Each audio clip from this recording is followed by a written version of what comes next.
जिजाऊच्या त्या शिवबाने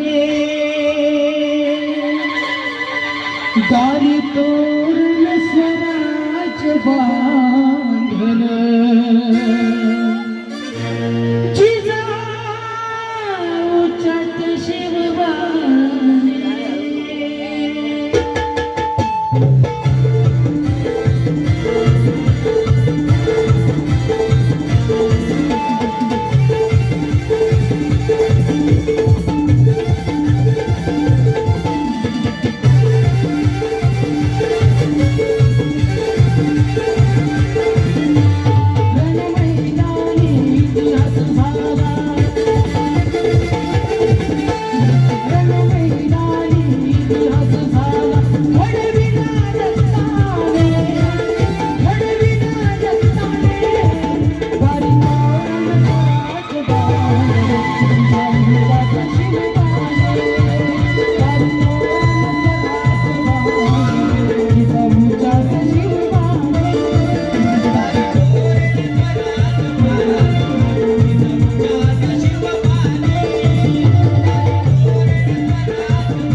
माझ्या पायाने चालत आली आहे.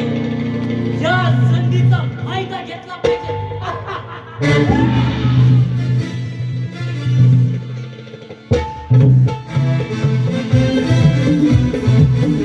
सुस्वागतम सुस्वागतम सुस्वागतम. श्री केदारनाथ प्रसन्न वरदादेव प्रसन्न रंगदेवता आणि रसिकजनांना विनम्र अभिवादन करू. श्री बाबू भागवजी गुडेकर पासून श्री केदारनाथ महानाट्य सवर्ण गुडेकर वाली सहर्ष सादर करतो. श्री नितीन कांबळे लिखित एक काल्पनिक लग्नाट्य अखेर अंत अत्याचाराचा अखेर अंत अत्याचाराचा अखेर अंत अत्याचाराचा. निर्माता श्री बाबू भागवजी गुडेकर, दिग्दर्शन श्री एकनाथ बाबू गुडेकर, लेखक श्री नितीन कांबळे. या लग्नाट्यात काम करणारे कलावंत राजा अमोल बने, प्रधान बाळा गुडेकर, सेनापती नितीन कांबळे, प्रधान सुयोग गुडेकर, प्रिया आयुष शिरोड, शेतकरी प्रसाद खागे, शिपाई एकनाथ गुडेकर आणि मनोहर गुडेकर. श्री केदारनाथ नाट्यमंडळ सवर्ण गुडेकर वाई सहर्ष सादर करत आहोत. श्री नितीन कांबळे लिखित एक काल्पनिक वरनाट्य अखेर अंत अत्याचाराचा अखेर अंत अत्याचाराचा अखेर अंत अत्याचाराचा.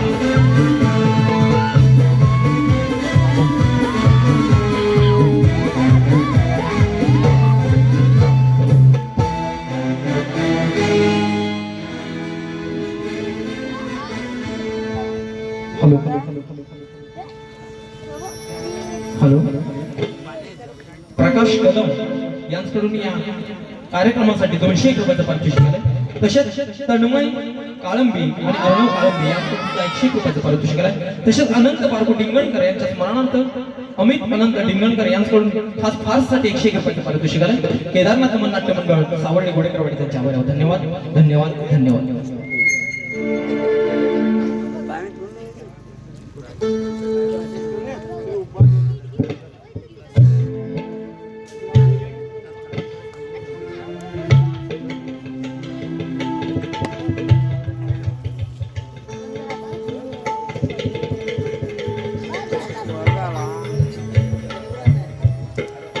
बाळ प्रताप, तुझ्या आईच्या पाठीमागे तुझे आणि प्रियेचे संगोपन करता करता मी फार थकून गेलोय रे. बाबा, अशी कोणती गोष्ट आहे की तुम्ही थकून गेला? बाळ, कसं सांगू तुला, या संपूर्ण राज्याची जबाबदारी परंपरेनुसार आता माझ्या खांद्यावरती आहे. माझ्या राज्यातील जनता सुखी समाधानी व्हावी म्हणून मी बरेच परिश्रम घेतले. पण काय बाबा? प्रताप, आता याच राज्याची परिस्थिती खूप वाईट झाली रे. मी पूर्णपणे हरून गेलोय. या राज्याची भूक भागवता भागवता बाबा, म्हणजे आपल्याला नक्की म्हणायचं तरी काय? बाळ, तुझ्या खांद्यावरती जबाबदारी देण्याएवढ्याची बळ अजून तुझ्या अंगात नाही. पण तरी सुद्धा तू सावध राहावं म्हणून सांगतो. बाळा, आपल्या राज्यावर पुण्या वाईट सैतानाची नजर पडली आहे. हेच काही कळत नाही. आतापर्यंत शेतकऱ्यांकडून धन धान्य लुटत होते, पण आता ते तरुण मुलींना घरातून निघून जाऊन त्यांच्यावर अत्याचार करत आहे. त्यात लहान मुलींनाही सोडत नाही. इतर मुलींप्रमाणे बाप म्हणून मला माझ्या प्रियाची सुद्धा काळजी वाटते रे. बाबा, आपण काळजी करू नका, सर्व काही ठीक होईल. तुमच्यासारख्या पराक्रमी राजाचे रक्त माझ्या अंगात आहे. जे घडतंय त्याला योग्य ते उत्तर आपण देऊच.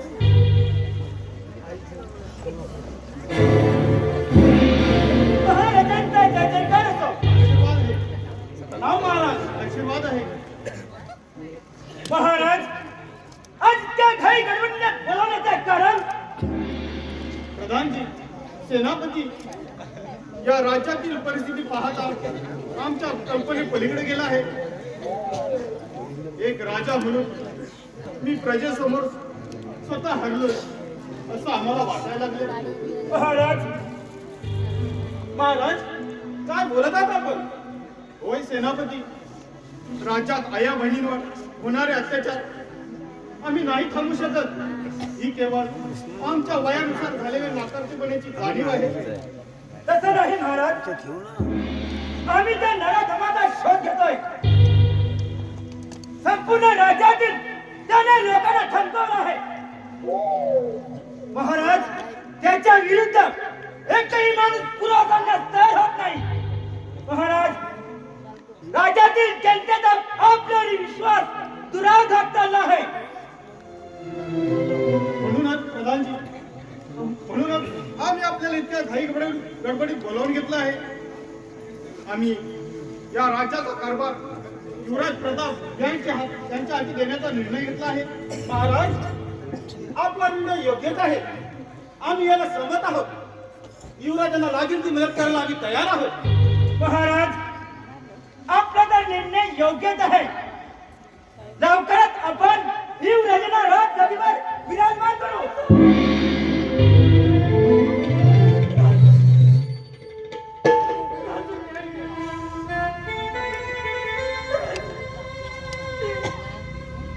अहो, काय अपराध होतो माझ्या अंगात? अहो, हे रोपटं या हाताने वाढवलं होतं, पण तरी खुल्या आधीच कोण्या नराधमाने तिच्यावरती आघात केला. प्रधानजी, सेनापती, काही झालं तरी या शेतकऱ्यांना त्यांचा न्याय मिळालाच पाहिजे. गरिबांचे लचके तोडणाऱ्या त्या हरामखोराला आमच्या समोर हजर करा. बाबा, आम्हाला आज्ञा द्या. नाही त्या नराधमाचा शेत धडावला गेला तर नावाचा प्रताप. आपण प्रथम शांत व्हा. सर्वप्रथम या शेतकरी बाबांना न्याय मिळवून देऊया. राजा, माझी मुलगी तर गेलीच, पण राजा, एक आपल्या शेतकऱ्याची एक विनंती आहे की कुण्या बापासमोर तिच्या लेकराचा जीव असा टांगलेला नका राहू, असा टांगलेला नका राहू. राजा, न्याय दे राजा. प्रधानजी, सर्व शक्ती पणाला लावा आणि त्या हरामखोराला आमच्या समोर हजर करा. तशी आपल्या आज्ञा महाराज. पण महाराज, पण अशा या परिस्थितीत युवराजांच्या हाती सत्ता देणं म्हणजे आम्हाला थोडं अवघड वाटत आहे. कारण युवराज अजून लहान आहे. त्यांनी जर का रागाच्या भरात एखादा जर चुकीचा निर्णय घेतला तर ही जनता आपल्या विरुद्ध उभे राहील. तर आहे प्रधानजी, त्यामुळे या राजप्रजाचा निर्णय आपण थोडा स्थगित देऊया. आणि जोपर्यंत त्या शेतकरी बाबांना न्याय मिळत नाही तोपर्यंत महाराजच गादीवर बसतील.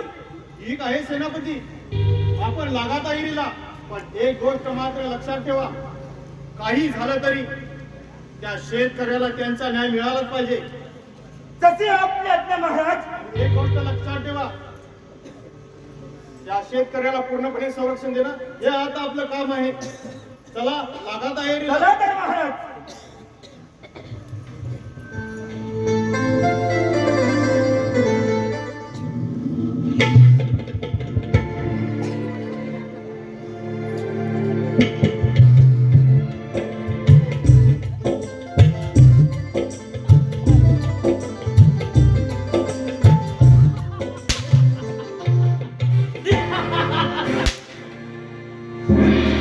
अशी हैराण करून सोडले या रयतेच्या रखवाल्याला. मोठा विश्वास होता ना जनतेचा त्याच्यावर. हो गाता तुमच्या विश्वासाची शेत जाणून तर राग केले आहे. आता तर कुणाची दया करणार नाही, सर्व उद्ध्वस्त करून टाक. भेटेल त्या महिलेला सोडणार नाही. तिच्या शरीराचे लचके तोडील.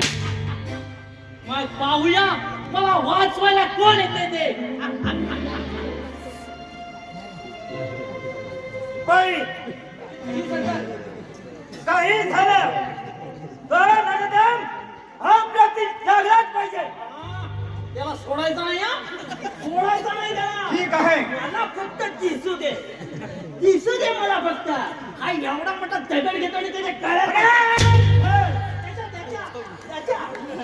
आपल्याला तर जिवंत पाहिजे आहे. जिवंत पाहणार त्याला बघा दगड बांधणार नदीत फेकून देणार गट. फेकून देणार नाही. हा, त्याला जर का पोहता आलं तर नदीत मरणार आहे का?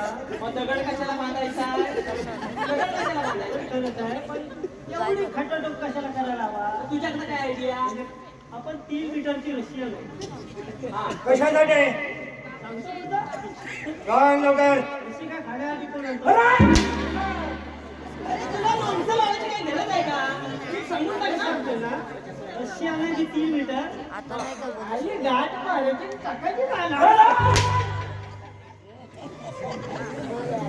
तू रशीद बाजूला होते आपल्याला तर जिवंत पाहिजे आहे. वेड्या त्यानं अत्याचार केला अत्याचार कारण या राज्यात अत्याचार करत सुटला आहे. अत्याचार करतोय तो अत्याचार त्याला कळत नाही तर सांगाल नको त्याच्या दोघांना पण मग तुला अरे, मला 3च आहे. तुला काय ती नाही काय ती नाही. हत्या अत्याचार म्हणजे अन्याय करतोय खूप अन्याय करत सुटला आहे. काय झालं?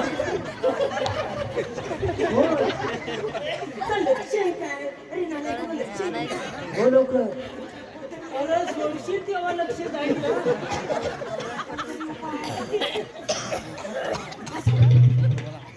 आपण जे काय बोलतो ते तर समजलं नाही पाहिजे. सावकारपणाने खूप पटकन बोलतात शांततेने बोला.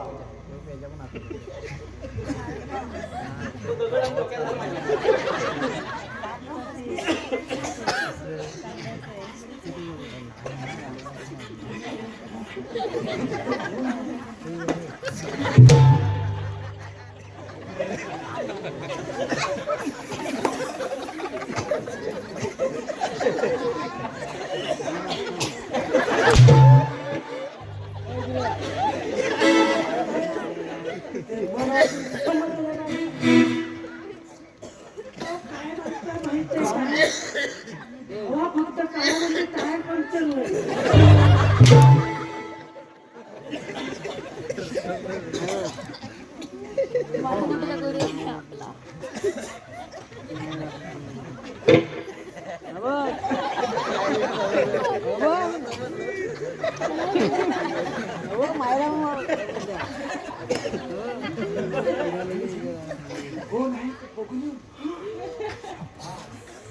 नाही नाही माणसाचा नको त्या गोष्टी करू नका.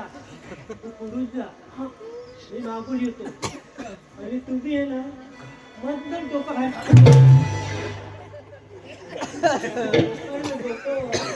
मधनं डोकं पुढे घाला आणि फक्त चेहरा वाढवा.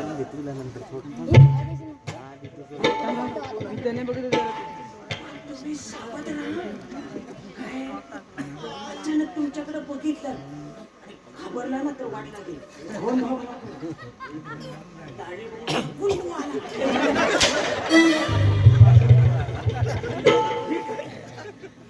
आपर्यंत घातले तुम्ही पण सावकाश का त्याच्या डोक्यात हातोडी किती पडली.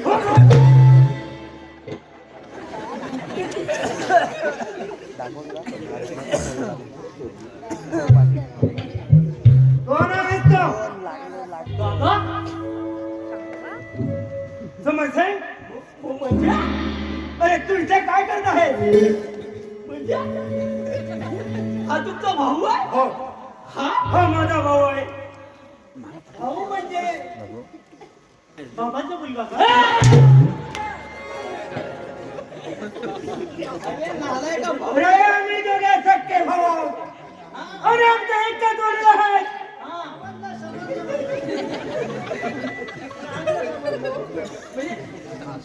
तुमचा भाऊ आहे हो. अरे होय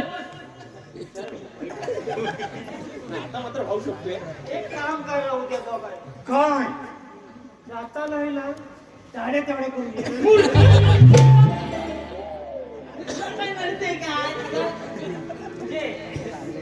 इकडे नसता जंगलात. अरे जंगलात आमचं घर आहे.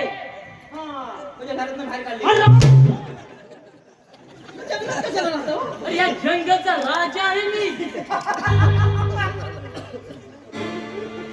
तुम्ही जंगलचे राजा? होय. पण जंगलचा राजा तर सिंह असतो ना?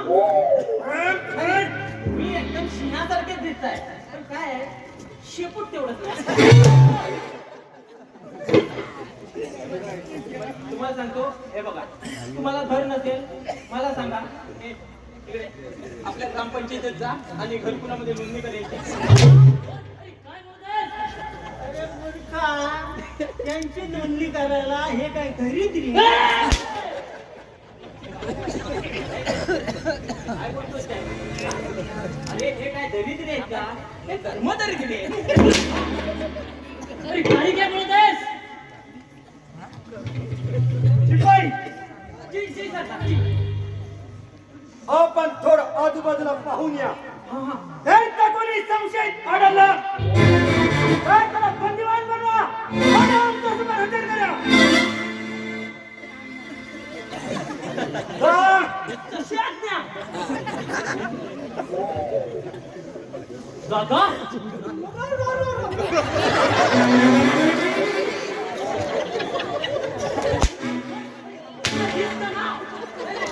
त्याला दिसतंय माझी थोडी चुकी झाली. अरे काय झालं? त्याचं झालं. तुम्ही इकडे दोघांनी पण इकडे. त्याचं झालं असं, मी निघालो इथे. पण काय झालं? गेलो ना, त्या झुडपाच्या मागे कोणतरी बसलेला. कोण होतं तेच बघण्यासाठी मी चोर पावलाने गेलो. पण झालं काय? काय झालं?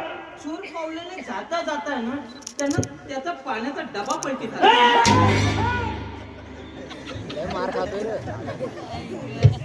दादा कसं वाटलं माझा दरारा?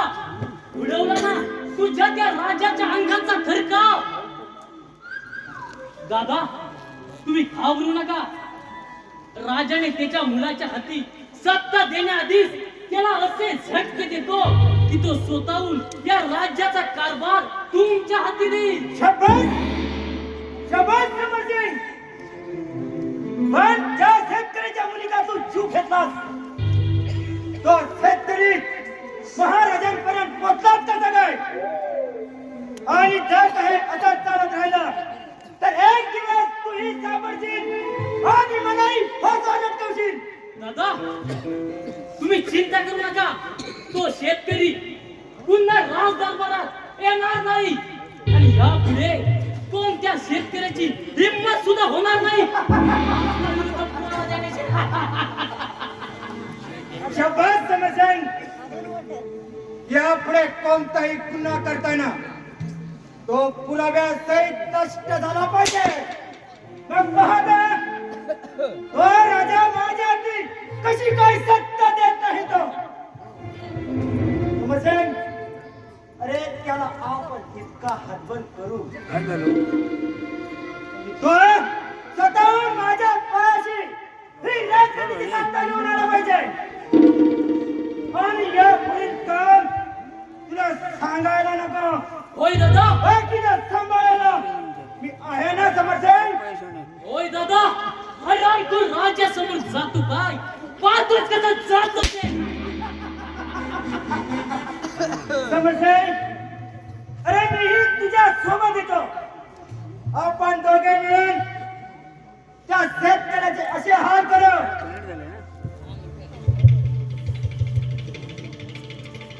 चल समरसिंग, तो राज दरबारात जाण्याआधी आपण त्याला यम पाठवू. दादा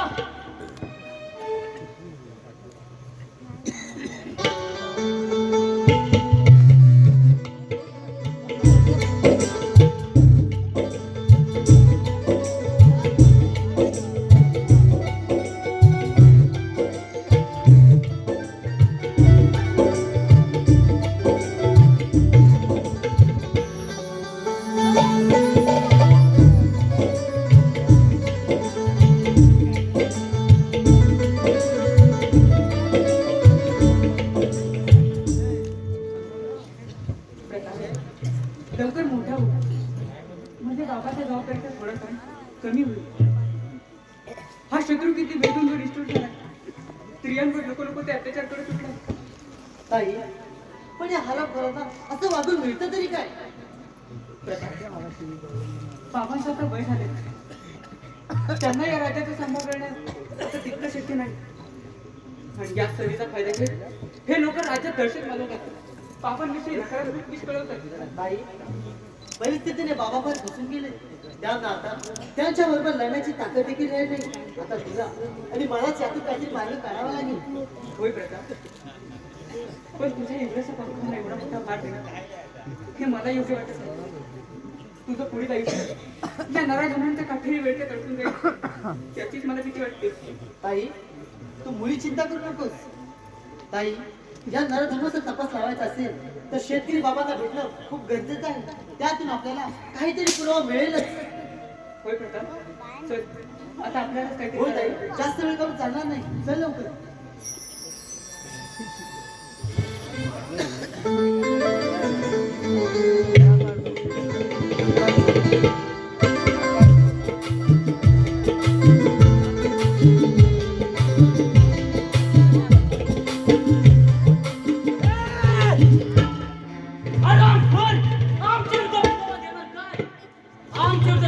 आवाज उठवला तर त्याचे हे अरे तुम्ही हे चूक लपवण्यासाठी अजून किती हजारो जीव घेतले तरी तुमचं सत्य कधी लागेल? अरे आमचा सत्य लपवण्यासाठी आम्हाला अजून किती धनंदायी जीव ठेवा लागला तरी चालेल, पण आमचा ध्येय आम्ही साध्य करणार. प्रधानजी, माझ्या पोरीचा जर जीव घेतला पण एका बापाचा तुम्हाला शाप आहे. कसा जसा माझ्या मुलीचा जीव गेलाय आणि तो मी माझ्या डोळ्याने पाहिलाय तसाच तुझ्या ह्या भावाचा जीव जाईल.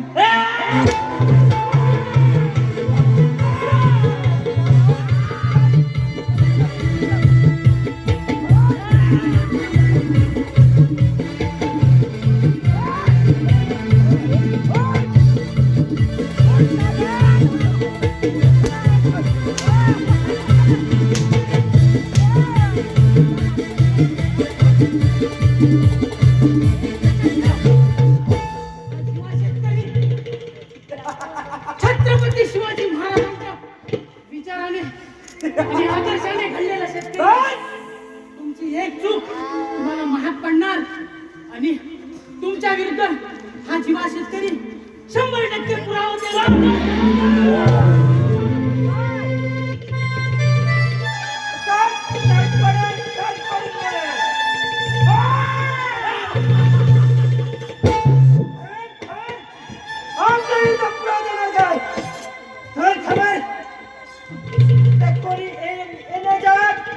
आपण इथून निघाला पाहिजे. दादा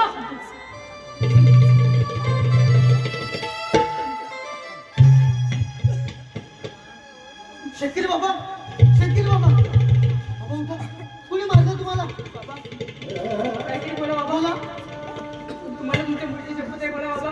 बाबा समर्सिंग. शेतकरी बाबा, शेतकरी बाबा, तुमच्या पवित्र आत्म्याची शपथ देऊन सांगतो, जोपर्यंत त्या समस्येला फासावं लागत नाही तोपर्यंत आता मी शांत बसणार नाही. बाबा बोला. प्रताप, समर्सिंग म्हणजे प्रधानजींचा भाऊ ना? होय ताई, म्हणजे सगळं माहीत असताना सुद्धा प्रधानची काहीच माहिती असं भासवत होते. हे बाबांच्या कानावर घातलंच पाहिजे. चल ताई.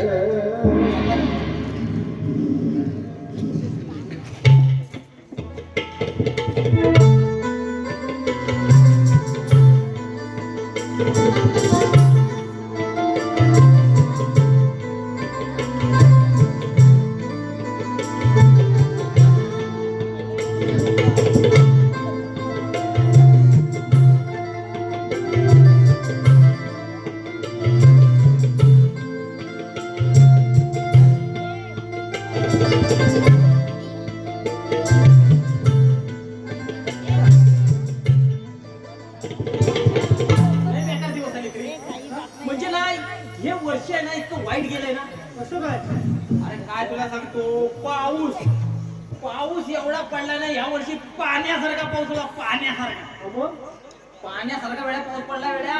पाऊस पाण्यासारखाच पडतो. हे पण नुकसान किती लोकांचं केलं ना. म्हणजे तो शिमगे तो चालू झाला ना, जत्रेच्या गाठी बिठी खायला आला, तो अगदी दिवाळीचं लाडू खाऊन गेला. म्हणजे लोकांना जगणं मुश्किल केला. तो संपतोय नाही संपतोय तेव्हा बिबट्याने नको जीव केली. अरे बिबटे वाडीवाडीचं फिरायला लागले ना मग नंतर. बिबटे वेडा काय. अरे बिबटे पिसळले का माहितीये तुला. त्याला पण जबाबदार आपण माणूसच आहोत रे. अरे पूर्वी कसं रानं साफ असायची, लोक कवळं तोडायची, पातेरी जमा करायची, भाजावळ करायची, शेती करायची, तेव्हा रानं साफ असायची. तर बिबट्या कसा रानात मोकळा फिरायचा रे. आणि बिबट्या कसा पातळ कातडीचा प्राणी आहे ना तो, त्याला असं काट्या कुट्यात जमत नाही. पण आता झालंय काय, कोण कवळ तोडीत नाही, पातेरी जमा शेती करत नाही, रानं ही माजली. अरे काट्यात बिबट्या फिरणार कुठं तू सांग मला. बरोबर आहे म्हणून आहे ना. अरे कोण लाकडं पण नेत नाही. बिबट्याला प्रश्न पडला, अरे लोक गेले कुठं. ही लोक रानात येत नाही, ही लोक गेली कुठं. म्हणून तो वाडी फिरायला लागलाय. कुठं गेली लोक बघा. माणसाला शोधतोय माणसाला, कुठं गेली एवढी लोक फिरायला. तो आला वाडीत, दोन म्हाताऱ्या बायका बसलेल्या पायटणीवर, त्या बोलताना ऐकला तरी त्यानं. काय सांगू बाय, आमची पोरा सगळी शहराकडे गेली, आम्ही दोघी म्हातारे बोलल्या, उद्या मेलं तर पण उचलाय पण नाही हो. एवढं फक्त बिबट्यानं ऐकलं आमचा. रेडे हो रेडे, चष्ट नाही रेडे बिबट्या. गडबड मिळलं नुसतं. माणसं म्हणजे त्या म्हाताऱ्यांचं ऐकून तो बिबट्या रडे. त्याला पण नंतर भावलं नाही, त्याला पण राग आला. कुठं गेली माणसं शहराकडे ती बघतो. थेट गेला चिपळूणच्या स्टँडला, तिथं एसटीत बसला आणि पुन्हा गाठला. बिबट्या याला काय. पहिला बिबट्या दिसला कुठं, पुण्यातच दिसला ना. तिथं पुण्यात दिसला बिबट्या, तिथं उतरला. फक्त तो माणसासारखी आहे, पण बोलणं ना कोकणी माणसासारखं नाही. कुठे जाऊन राहिलं रे, काय करून राहिलं रे. कोकणी माणूस नाही. आणि ते कोयता गँग तिकडं फेमस नाही काय. अरे दिवसा ढवळ्या कोयती मानवर घालतात लोकांची. ते फक्त त्यानं बघितला. तो म्हटला ही कोकणी माणसं नव्हती. कोकणी माणूस भांडला, चार शिव्या घाली, फार पडता अंगावर धावून जाईल, पण कोणाच्या मानावर कोयती घालणार नाही. हा कोकणी माणूस आहे. त्याच्यामुळे म्हटलं हा कोकणी माणूस आपला इकडे नाही. तिथनं थेट सुटला ना, तो लोणावळा मार्गे तिकडे डायरेक्ट विरार करून भाईंदरला येडा काय. भाईंदरला दिसला पाहिजे ना. तिथं त्यानं बघितलं तर एक हाफ चड्डीवाला बापे त्याला दिसला. हा म्हटला कोकणातला हाफ चड्डी आणि कोकण जुळलेलं सुद्धा आहे ना. काय त्याला पाठलाग धरला ना, तो पुढं हा मागो, तो पुढं हा मागो. बिचारा जीव घेऊन पळाल्याने रूम मध्ये जाऊन दरवाजा लावला. बिबट्या त्याला शोधून कुठल्या रूम मध्ये घुसलाय. तर एवढ्या टॉवर मध्ये शोधणार कुठं त्याला. नंतर म्हटलं इकडे पण कमी दिसताय, म्हणून मुंबई राहिली तिकडं ना दादरकडं. ते विरार गावासारखं झालं ना. तो शहराकडे म्हणजे तिकडे दादरकडे जाऊया म्हणून ट्रेन मध्ये बसायला गेला. बिबट्या ट्रेन मध्ये बसला. अरे लोकांनी तुडवली ना त्याला, 2 वेळा चेक करून पाडला वाटल्या. मी काय म्हणतो, ट्रेन मध्ये बसला तेव्हा त्याचं तिकीट कोणी काढलं. कारण काय ट्रेन मध्ये टीसी असतो ना, बिगर तिकीट घेणारच नाही. माझ्या लक्षात पण आलं नाही. तो गेला पुन्हा तिकीटचा गेला, दादरला उतरला. तिथं बघतो तर काय कोकणी माणसं तर कोणच नाही. तेव्हा त्याला समजलं की हा मराठी माणूस कोकणी माणूस मुंबईच्या बाहेर फेकला गेलाय. बिबट्या गैवरला बिबट्या. तिथनं आता बोलला डायरेक्ट आपल्या दिव्याला जातो. तिथनं ट्रेन पकडतो, थेट कोकणात येतो. आणि तिकडनं दिव्याला यायला निघाला. दिव्यात उतरतोय, बघतोय तो काय, अरे अख्खा दिवा कोकण.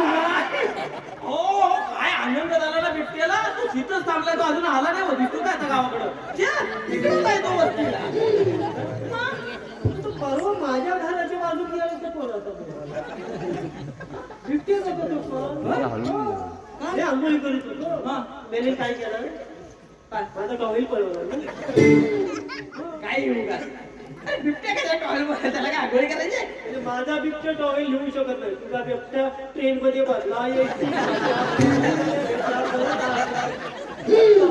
पटलच असं ते आपलं ऐकतो. मला वाटतं ऐकतोय तो तुला पटतंय का काय. आता लवकर सरतो. ते जाऊ दे, आता बारा येतील. बारा व्यवस्थित.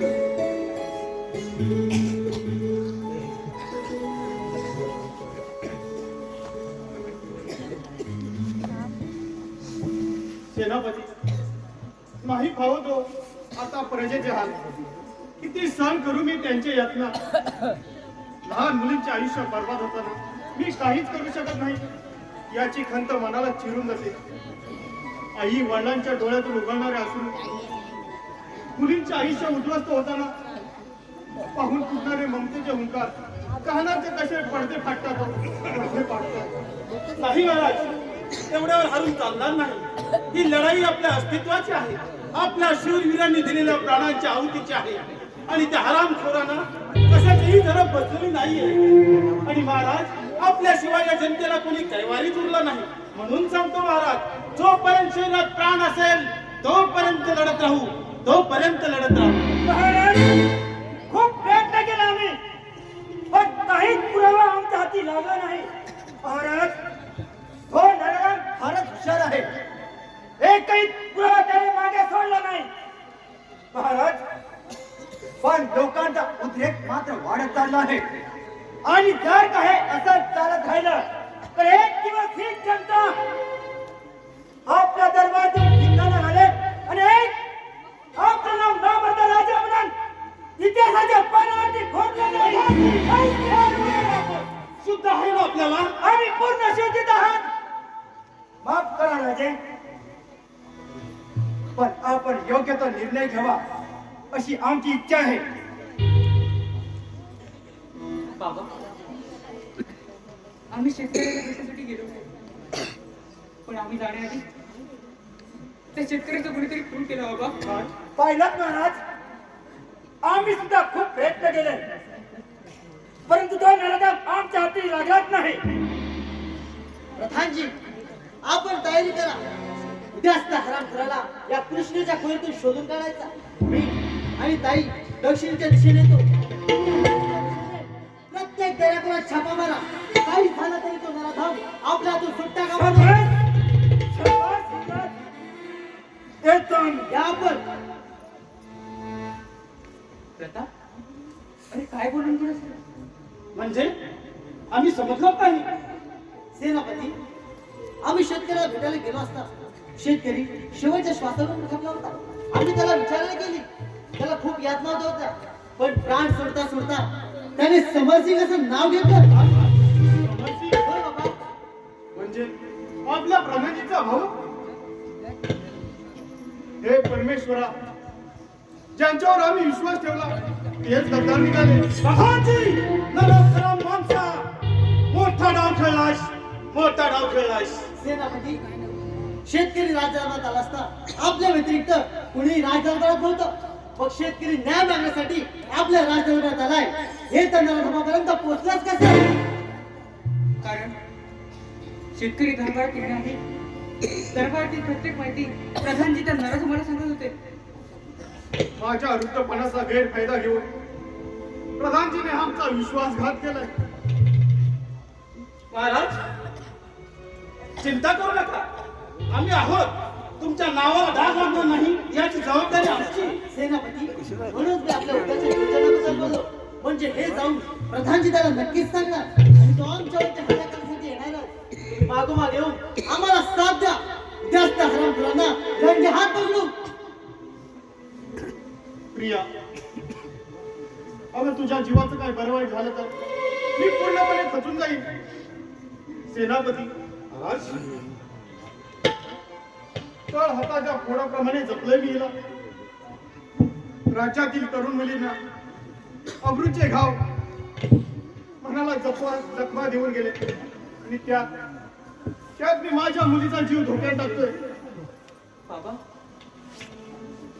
हे काय बोलताय तुम्ही? हो, तुमच्यासारख्या शूरवीराच्या पोटी जन्म घेतलाय मी. मासाई जिजाऊ आणि राणी लक्ष्मीबाई यांची कथा ऐकून आज माझा प्रवास केलाय मी. माझ्यासाठी अशक्य मुलीच्या अर्थ किंकाळा मी माझ्या हाताला ऐकते. तुमचे होणारे हात मी माझ्या डोळ्याने बघते. हे दृश्य माझ्या डोळ्यासमोर घडत असताना मी माझ्या जीवाची पर्वा करू. बाबा, तुम्ही काळजी करू नका.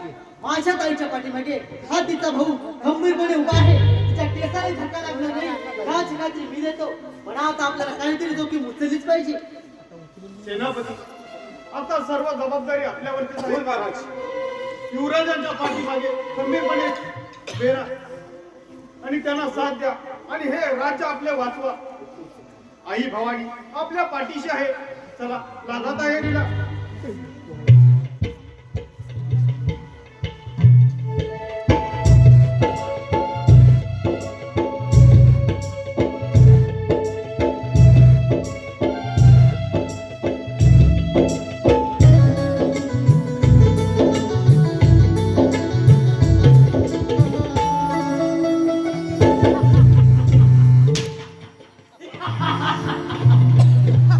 पाहिलंच राजा, तुझ्या राज्याची काय अवस्था करून ठेवली आहे की आणि अजूनही तुला घुमघुमी असेल तर तुझ्या कुटुंबावरच पाहूया, तुला वाचवायला कोण येतं ते. समजसेन, अरे हीच खरी संधी आहे. आपल्याला पाहिजे असलेली शिकार ती आज आपल्या सापड्यात अडकणार आहे. म्हणजे दादा आम्हाला समजलं नाही. समजसेन, आज त्या अत्याचार करणाऱ्या धराधमाला म्हणजे तुला पकडण्यासाठी राजकुमारी आणि राजकुमार युवराज प्रताप इथे येणार आहे. या संधीचा फायदा घेऊन त्या दोघांचाही आपण इथेच काटा काढूया.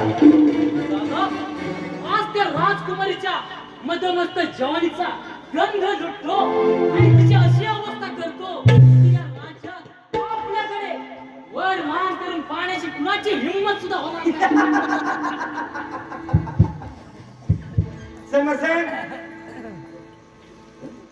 अरे जर का असं झालं तर या राज्याचा राजा मी आणि तू तुझ्या मनाला वाटेल तसा तू वाढ आणि बाकीचा समायला मी आहे ना.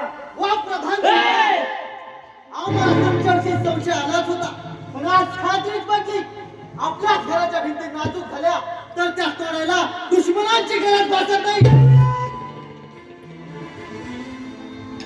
आयुष्यभर आम्ही तुमची चाकरी करायची आणि तुम्ही मात्र ही राजवटी भोगायची. प्रधानजी, तुम्हाला इतकं सांगत होता तर बोलायचं होतं बाबांना. हसत हसत राज्य तुमच्या हाती दिलं असतं, पण तुम्ही तुमच्या हव्यासापोटी निष्पाप जीवाची खेळलात. जग पाण्याआधी बेग जिराट केली.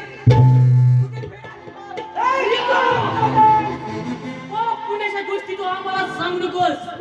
कधी खुलण्याआधी तिचा स्वाद घेण्यात जो आनंद असतो तो कुठेच मिळत नाही. असंख्य भाऊ, कित्येक पाप आपल्या बहीण आणि बहिणीच्या आयुष्याला मुकले.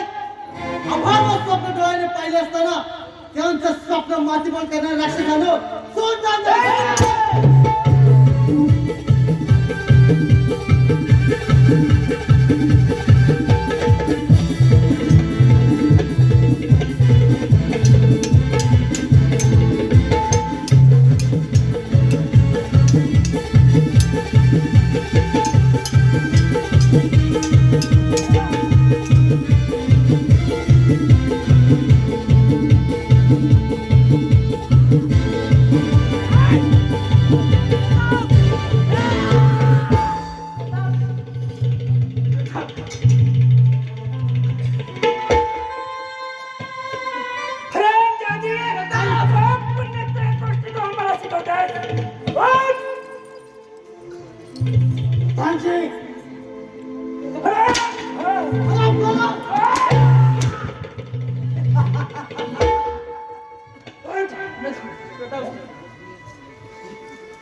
घाबरू नकोस. तुझा भाऊ जिवंत असतेपर्यंत या केसाने धक्का लागू देणार नाही. अरे आता तुझ्या डोळ्यासमोरच तुझ्या बहिणीची मी अशी हालत करतो.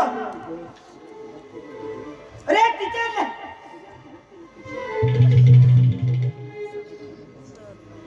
तिच्या शरीराचे रक्ते रक्ते तोडून तिच्या अंगाने रक्त देणार आहे की तुला मस्त देणार नाही. ते शक्य नाही. राम गादी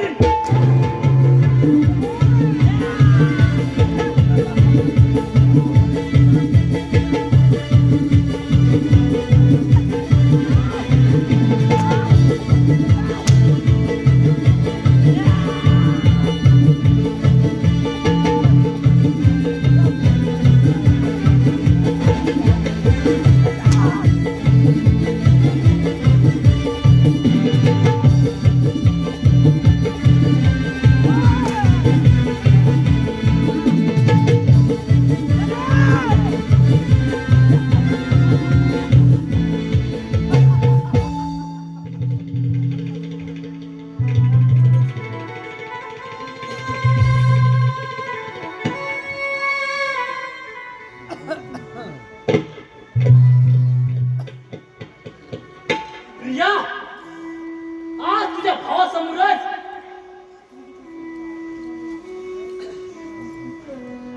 तुझ्या मस्त जवानीचा असा आनंद लुटतो. आता तू बघाल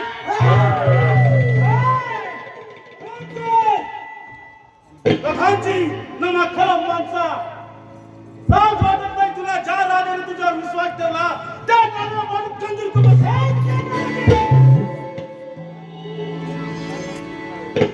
आजपर्यंत आम्ही महाराजांची इमानदारीपणे सेवा साजरी केली आणि ही राजगद्दी मात्र तुम्हाला म्हणजे आम्ही फक्त आयुष्यभर त्यांची चाकरीच करायची.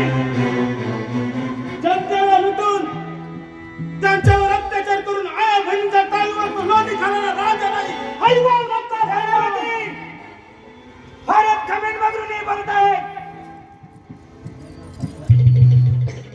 समजसिंग आज तू आपल्या भावासमोर अशी शिक्षा देतो की तुझा हा भाऊ तुझ्या प्राण्यासाठी भीक मागेल.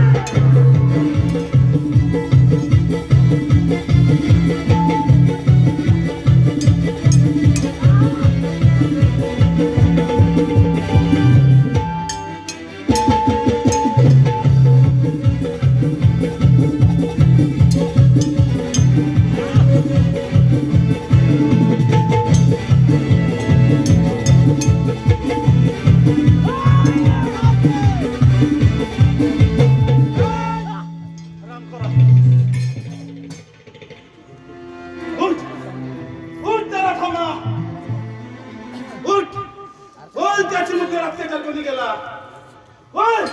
त्या चिमुकलीचा जीव आम्हीच घेतला आणि पुरावा नष्ट करण्यासाठी तिच्या बापाचा खून सुद्धा आम्ही दोघे मिळून केला.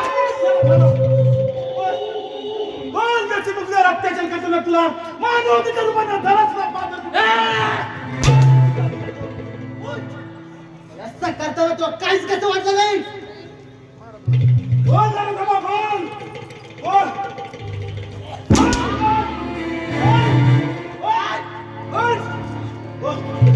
बोल त्याची मुलीला खून कोणी केला बोल. आम्हीच केला. शिपाई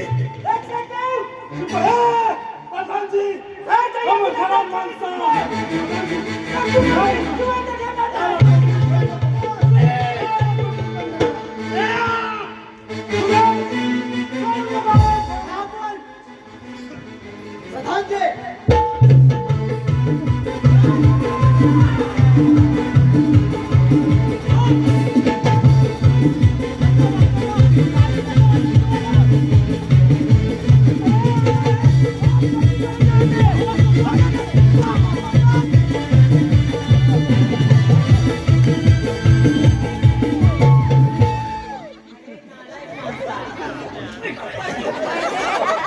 मला शंका तुझ्या पहिल्यापासून हे कारस्थान तुमचंच असणार. अरे, दुसऱ्यांच्या मुलीचा जीव घेताना तुम्हाला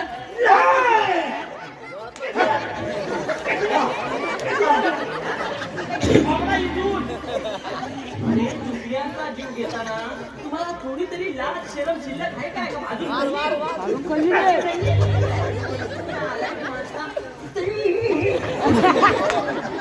मी मारणार नाही, मी फक्त हाल करणार आहे. पण मारायचं ना कधी खूपच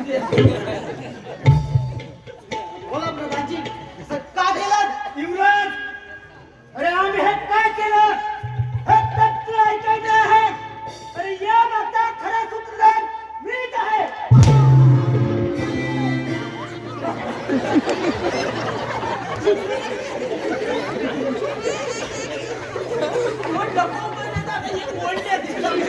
कारण तर या राजगद्दीवर तुम्ही विराजमान होणार होतात.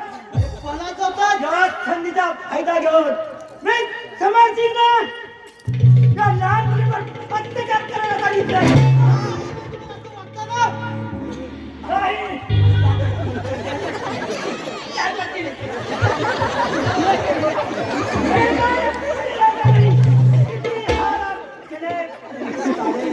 पण ही राजगद्दी मी हस्तगत करणार नाही.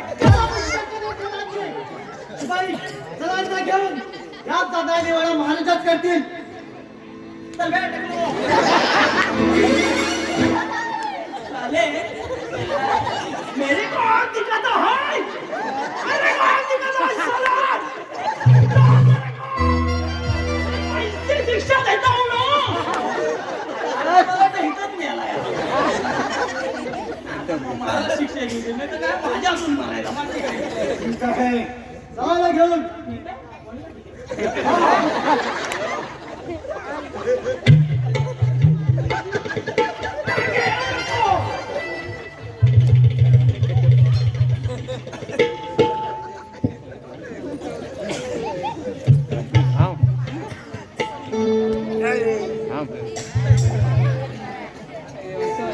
प्रियाला आणि प्रतापला जाऊन खूप वेळ झालाय काही दगा पट्टा जर झाला नसेल ना परमेश्वरा आता तू सांभाळ कर त्यांचा महाराज, हे घ्या अपराधी ज्यांनी मानवतेला काळिंबापासून ज्यांच्या आईचं उद्ध्वस्त करणारे हेच ते दोन मराठा. प्रधानजी, हे काय ऐकलं आम्ही तुमच्याकडून आम्हाला ही अपेक्षा नव्हती. महाराज आमच्यातून खूप मोठा अपराध घडला त्याचा आम्हालाही पश्चाताप होत आहे आम्हाला फक्त एक जीवदान द्या ते कदापेक्षा की नाही प्रधानजी इतका अगळ निर्णय घेऊ नका आमच्यातून गुन्हा घडलाय आम्ही तुम्हाला कबुली देत आहोत आई बाबा त्या नराधमांना सोडू नका अशी शिक्षा द्या या राज्यात आया बहिणींना कोणी बापली नजर करून ती बघायला नको प्रिया अगं तू तरी पिताजीला समजावून तुझ्या बाबा आज जर यांना अभय दिलं तर जनतेचा राहिलेला विश्वास तो देखील उडून जाईल आणि यांच्यासारखे हजारो नराधम पुन्हा गुन्हा करण्यासाठी सरसावतील त्यांना कठोर शिक्षा द्या बाबा निर्दयी नराधमानं एका बापाच्या काळजाचा तुकडा तुम्ही हिरावून घेतला. अरे तुम्हाला काय कळणार एका बापाचं काळी असंख्य वेदना झाले एका मातेने आपल्या पुत्रात वाढवलेला बुवा जेव्हा अत्याचारी नराधमाची शिकार होतो त्या मातेची यातना तुम्हाला नाही कळणार. महाराज नियतनाथ गोरगरिबांच्या कथा कोणासमोर मांडताय? हे काय घडलंय आमच्या हातून परमेश्वरा हे शारीरिक निरागम झाले सैतान चुरापोटी असले निष्कृत्य करण्यास कधीही माझे पुढे बघत नाही. बाबा त्यांना कठोर शिक्षा झालीच पाहिजे भले शासन लागलेले असतो आज एकदा पुन्हा धनेश राऊत चौधरी माझा राजा गमाला यावा आणि या हरामखोरांना टकमक टकावरून कडेवर टेलावा आया बहिणींच्या आधाराने ओटी भरून नका युवराज एवढी अवघड शिक्षा त्यांच्या केसाला न धक्का लागण्याची शपथ घेणारा राजा आज जर माझा असतं तर भाग्यशाली स्वराज्याचं स्वप्न माझ्या माता भगिनीच्या आयुष्यात साकार झालेलं असतं याचा सोडू नका बाबा युवराज कळू दे यांना आपल्या माणसाचा आधार आपल्या डोळ्यासमोर हिरावून घेतला जातो तेव्हा त्यांच्या यातना काय होतात ते पाहता काय शिरच्छेद करून टाका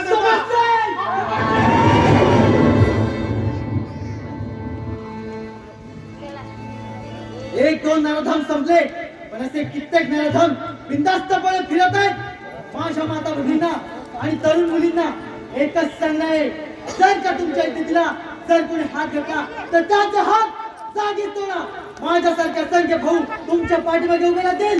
जय हिंद जय महाराष्ट्र.